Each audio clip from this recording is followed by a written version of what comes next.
Locally, we call this the Benz. As you can see, it's been covered with FIFA signs, and for the World Cup, it's called Atlanta Stadium. But if you look beyond the facade, a completely different operational plan is being executed. It's a plan dictated by federal security mandates and corporate exclusion zones. And as it turns out, the blueprint for hosting the world's biggest party isn't about how many people you can bring in to this stadium. It's actually about how many people you can legally erase from the picture.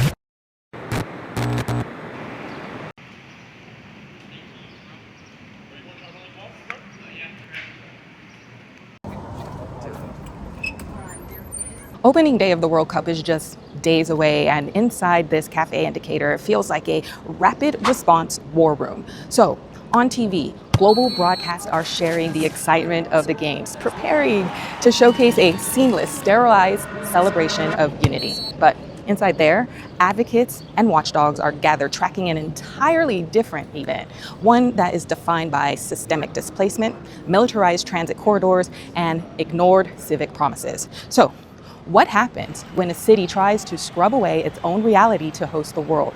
Who are the people that will hold the line to defend regular people's rights once those stadium lights turn on?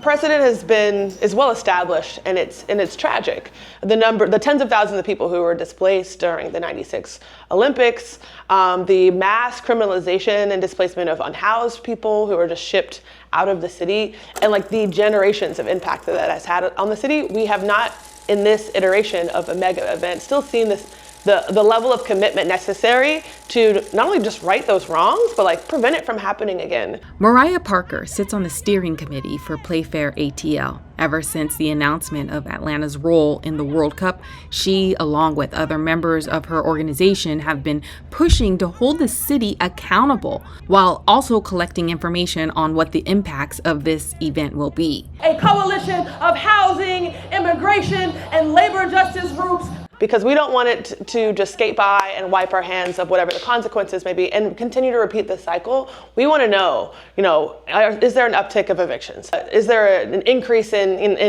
encampment sweeps for people who are currently living outside? What does it look like for folks who are, experiencing criminalization, who are ending up, in our city jail? Let me start off by talking about transparency and accountability.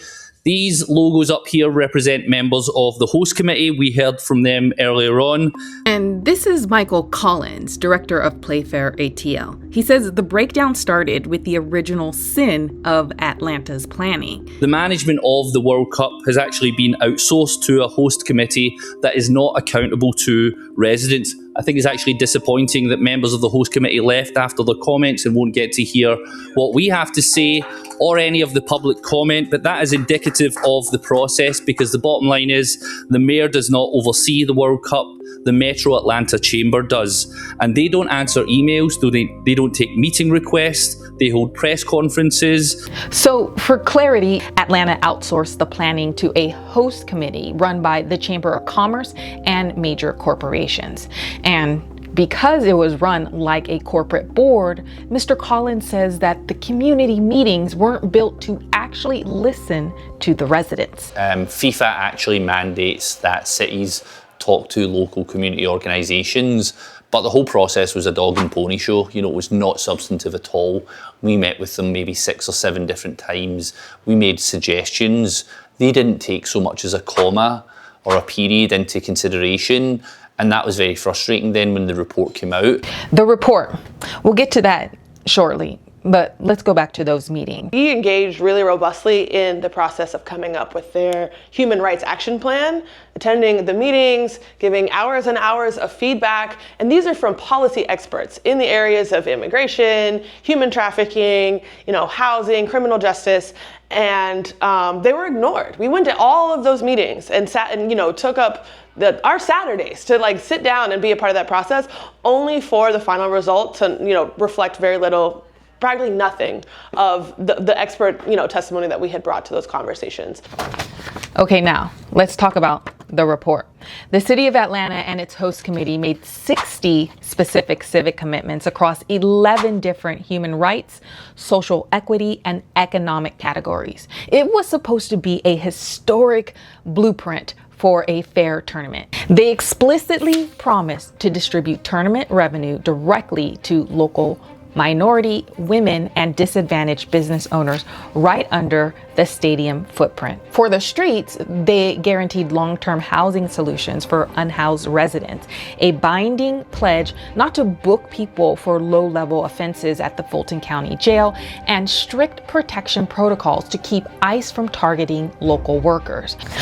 On top of that, their plan guaranteed fair labor wages, anti-trafficking networks, public school internships, multilingual transit signs, and a complete ban on single-use plastics and styrofoam. This was a hopeful plan of promises made by the city. Plan, and hear me when I say this, that Atlanta is only one of 4 out of 16 host cities to create a human rights plan. So only 4 of us have a human rights plan out of 16 cities. We are also upholding our values to ensure that Atlanta is a welcoming city. But when the final human rights action plan came out, those promises were missing. We saw that the city was actually failing by its own standards. One major issue area is, for example, the city had promised that it would put together a grievance process for workers during the World Cup, so that if they were suffering any problems in the workplace, there was a portal, a place they could go to make those complaints and have their voices heard. That hasn't been set up at all. And so things like that give us a lot of concern and led us to give the city a D grade, because we ranked its promises, and the vast majority of them were incomplete or not worked on at all. That D grade that Mr. Collins is referencing comes from Playfair ATL's Promise Tracker. This is where they grade how the city is doing at fulfilling those 60 commitments. So last week, when I talked to Playfair ATL's team, it was a D. Today, it's an F.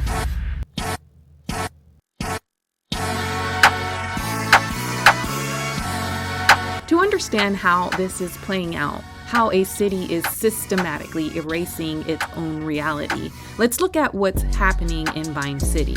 Vine City sits directly in the shadow of the stadium's western wall. In fact, the last time this neighborhood got screwed over was in the tearing down of the Georgia Dome to build the Benz. Because of its prime location next to downtown, this neighborhood seems to bear the heaviest brunt of Atlanta's urban expansion. Historically, it's the literal cradle of the civil rights movement. This is the neighborhood where Dr. Martin Luther King Jr. and Coretta Scott King moved to in 1965 to raise their family, choosing a home on Sunset Avenue to stay close to the front line of grassroots organizing. So for decades, this community has been the foundational hub for Black institutional wealth, activism, and history in Atlanta. And for these community members, they are not going to let this erasure and exclusion happen silently. It's not about feelings. It's about what is the benefit.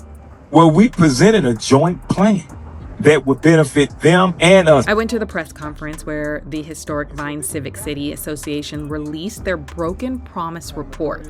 The goal was to make sure their voices were heard as they demanded answers about those long-standing commitments, those promises made to them. Okay, so I was at the press conference, and this is the report. And in it, what the Vine City Civic Association built isn't just a grievance list. It's an economic postmortem of how their community gets legally locked out of an international event happening on their own street.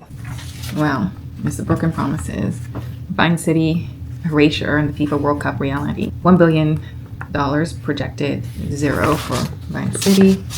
Downtown hospitality expected to make $360 million. The stadium alone is projected to make $275 million. I'm actually going to post this entire report on my field notes Substack. This is where I post all the sources and extended interviews. If you're interested, I say it's for the super fans who really like to go down the rabbit hole. So I'll post this and this report. If you like to support independent media, just make sure you subscribe. There is a paid tier, and that's how you support me continuing independent journalism. This is probably the most impactful line here. FIFA World Cup begins June 15th in Atlanta. Vine City has no direct programming, economic benefit, or anti-displacement protections.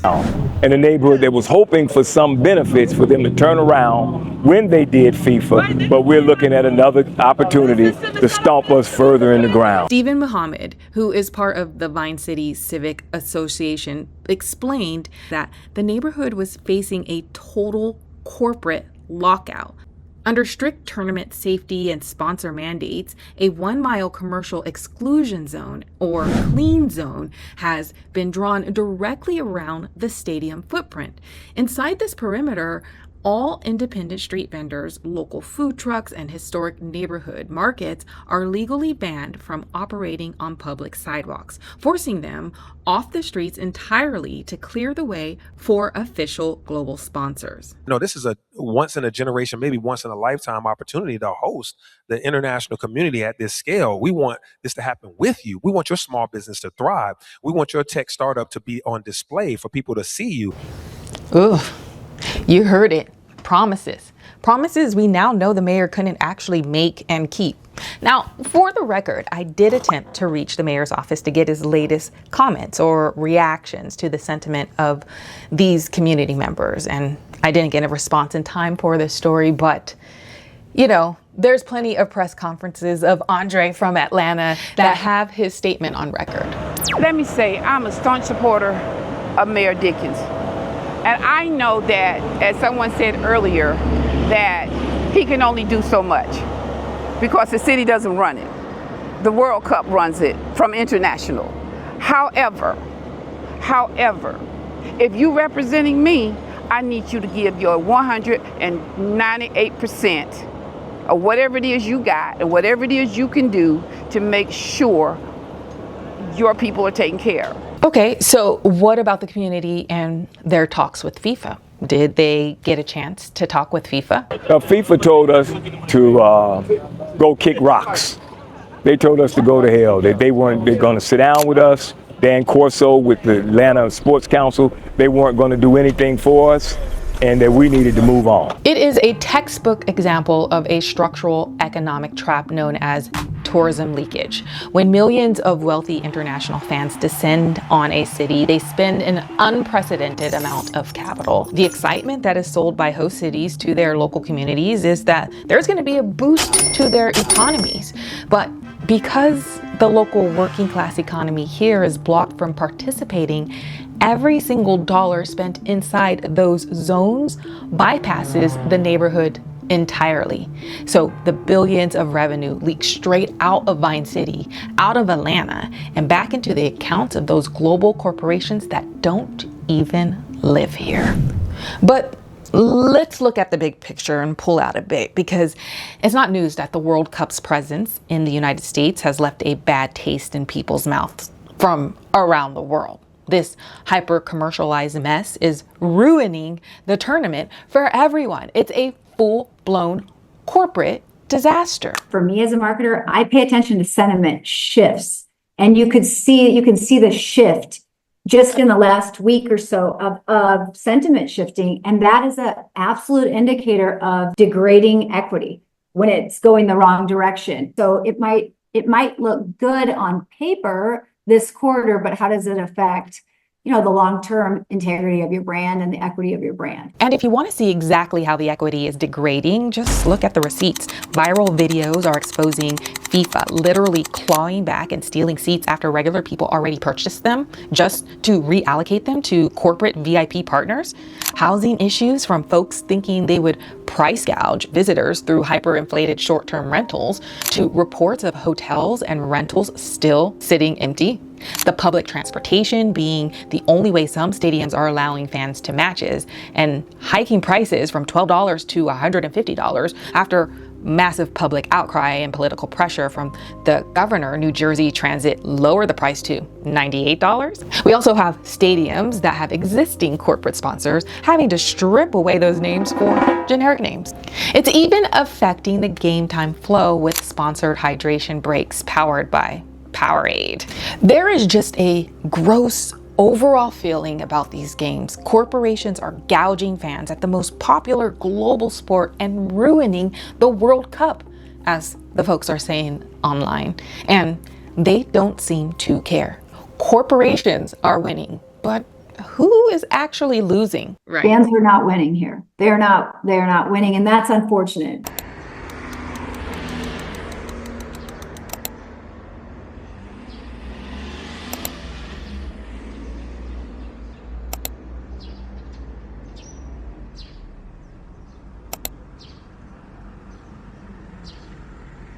First match, ATL DOT will have resurfaced more than 24 miles of streets, restriped 200 intersections, installed 150 new streetlights, and repaired 14 miles of sidewalks. Things, walkways across, so that the residents and the people on the train could get over.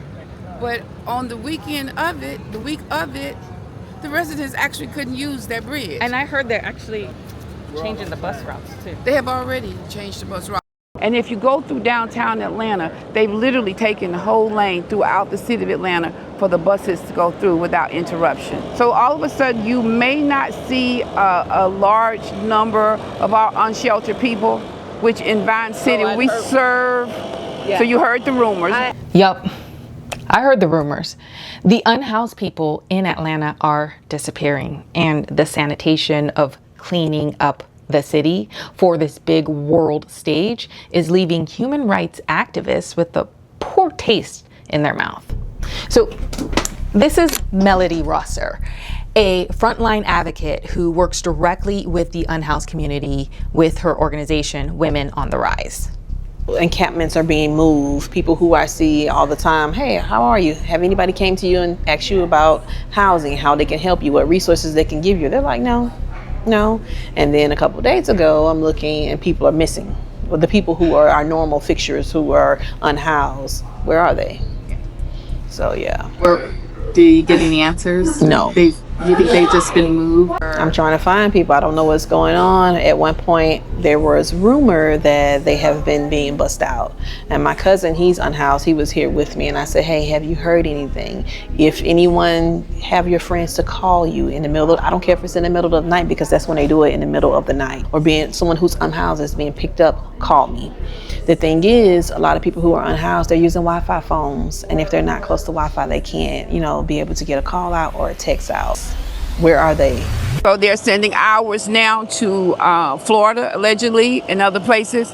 But for someone who served and have served the unsheltered in this community for over 5 years, the numbers have dwindled. Who we feed. And so the question is, where are they? My sister is over at chiropractor in Decatur. She said an unhoused veteran came to her, and because the state took them there to get their records closed out, and said that, oh, they gave me a bus ticket to Florida. And he was so excited, like it was a vacation, And we're like, who gave you a bus ticket to Florida? And so now we're trying to get, like, how can you get proof of that? Because now everything is digital. They can, the officer can go ahead, buy the ticket, and just take the person to the bus station. Ooh, okay. Let's talk about this, because while there are no official city records or mainstream investigative reports proving that the city is systematically loading up buses and dumping people in Florida right now for the 2026 World Cup, the rumor itself is grounded in a deep historical trauma. Reports published by local and national news show why the unhoused community is terrified of this exact scenario. And it all stems back to the 1996 Atlanta Olympics. The city executed Operation Olympus. They arrested more than 9,000 unhoused residents and literally handed them a one-way bus ticket out of town, sending thousands of people completely out of state. So for the 2026 World Cup, Atlanta had a massive cleanup campaign called Downtown Rising to clear up encampments before kickoff. And Because people are actively vanishing from the sidewalks in the middle of the night, the community assumes the city is just using the same exact tactics that they used in 1996. Women on the Rise, they report that there are 3,000 homeless people in Atlanta. Where are they? Where are the homeless people in Atlanta disappearing to for the World Cup?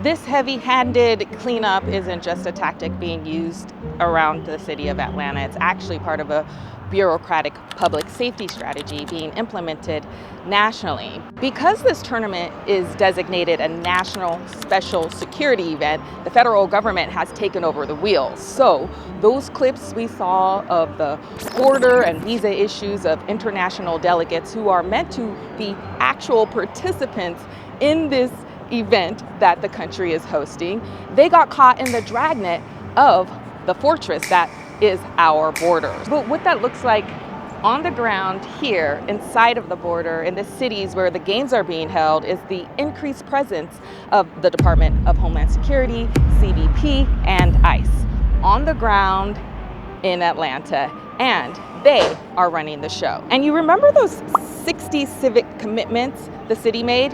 One of the biggest promises was a strict protection protocol to keep ICE from targeting local immigrant workers and families downtown. But just like the vending permits and the housing promises, the protection protocol seems to be another broken promise. To get the sentiment of what the immigrant and undocumented community are feeling like here in Atlanta, I went to an immigration attorney. This is Shirley Zambrano, managing attorney at Zambrano Law. So people are very scared, very, very scared. Why? Because not only because of federal agents, but also because of local police, and many people here, especially here in Georgia, that don't have documents, don't have a license. So if they're driving, coming from work, coming from, picking up their kids or from anything, they can get stopped because the light is not working. And that will eventually put them in federal custody when they go. So they're very scared. Since January 2025, it's been crazy. Like, people are very scared everywhere. What Shirley is witnessing in her law office is the exact street level reality that local organizers warned about. When the Broken Promise report was published, activists flagged the collapse of the immigration protocols as a worst case scenario. Because when a city increases its police footprint for a global event, the line between a routine traffic stop and a jail cell completely disappears. Especially here in Georgia, I think most, if not most, I'm not going to say all, but most of the counties work with close to federal agents, because some of them have the 287G law. That means that if they get, for even no license, a very simple misdemeanor, they will eventually be transferred to federal authorities. So the 287G law was passed by Congress in 1996, and it allows local police and sheriffs to voluntarily partner with ICE, essentially deputizing local officers to act as federal immigration agents. Keyword there is voluntarily, because it's not required, and because it's optional, you're going to see a hyper-partisan patchwork of who actually enforces this and who doesn't across the country. Conservative red states tend to aggressively sign up for it and maximize deportations, while progressive blue states explicitly ban their local departments from participating. But hey, that's another rabbit hole, guys, so actually let's move on. Let's bring it back to the concrete pavement right here in Atlanta, because there was actually some good news right before kickoff. Fulton County's sheriff announced that the county jail would stop booking people for low-level, non-violent offenses. Can a local mayor or city council actually stop federal agents once the Department of Homeland Security kind of comes over and takes over the streets? Yeah, I mean, legally, no, they cannot. They can probably, advocate saying like, hey, don't be destroying our cities, but no, legally, they cannot stop immigration enforcement to come, specifically because we have a major event that is international. I want people to know to please call 311 if you need help. If you need a breather, if you need a respite, call 311. That's PAD. PAD is our Police and Alternative Diversion Center. you know, people are going to be here, we're going to be drinking, they're going to be having a great time. That does not equal being arrested for, I just need a break, or I'm just tired for this moment and I just want to lay down right here, or I'm having a mental health crisis. It's too much going on. It's a lot of stimuli, it's a lot of people, it's a lot happening. I will tell everybody just to remember that you have rights. Not because you don't have documents, you don't have a right. You have the right to stay quiet. So that if you get apprehended or you get approached, you can say your name, but you don't have to tell them what's your legal status or you know, where you're from or whether you are a U.S. citizen or not. So know your rights, exercise your rights. No matter who you are, no matter where were you born, you have a right. You have a right to remain silent, to have an attorney, and then you have a right to be represented.